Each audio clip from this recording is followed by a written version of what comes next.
बहुत से मुस्तनद इलाज हैं। एलोवेरा इसमें मेन इंग्रेडिएंट है। तो आप ये कर लीजिए कि आधा चम्मच हल्दी ले लीजिए, 1 चम्मच शहद ले लीजिए और एलोवेरा जो है उसके गूदे का 2 चम्मच ले लीजिए और शहद, हल्दी, एलोवेरा और उसके अंदर थोड़ा सा दूध मिला लीजिए। मुनासिब मिकदार में तमाम चीज़ें बराबर हों।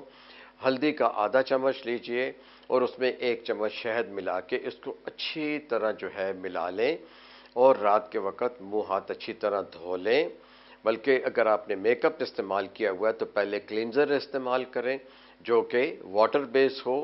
फिर चेहरा धोने के बाद उसको थपथपा कर खुश्क करें और ये जो आमेज़ा आपने बनाया हुआ है इसको जो है आप जो को अपने मिक्स किया हो ये आप आँखों को छोड़ के तमाम कील महासे जहाँ जहाँ हैं वहाँ लगाइए और 20 मिनट तक या 25 मिनट तक लगा रहने दीजिए। फिर जो है ठंडे पानी से धो लीजिए, इस पे कुछ भी ना लगाइए और जो है सो जाइए। चेहरे के जो बाल होते हैं बिलखुसूस जो कि माथे पे होते हैं इसको ना आने दें। लड़कियों में, ख़वातीन में ये बड़ा मसला होता है कि इनके बाल माथे पे और चेहरे के बाल जो है वो उनके चेहरे की जिल्द से उलझते रहते हैं। तो आप हेयर बैंड इस्तेमाल करें ताकि वो जो है आगे की तरफ ना आए। मर्द हजरात भी जो है बैंड इस्तेमाल करें और इसको जो है रात के वक्त लगाएं। तो मुसलसल इसका इस्तेमाल आपको करना होगा।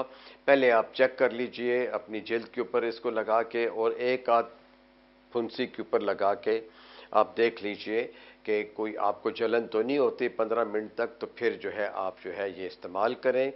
लेकिन ये जो है जिल्द के ऊपर होता है, असली जो कुछ अंदर है जिल्द के अंदर, तो अगर आपको डॉक्टर कोई एंटीबायोटिक कैप्सूल दे देता है या कोई दिन के वक्त कोई इस्तेमाल की चीज़ दे देता है, ये बहुत ज़रूरी है कि आप फिर वो भी इस्तेमाल करें और पानी का इस्तेमाल, फलों का इस्तेमाल ज़्यादा करें और मीठा और बेकरी आइटम्स जो हैं उनको अवॉइड करें।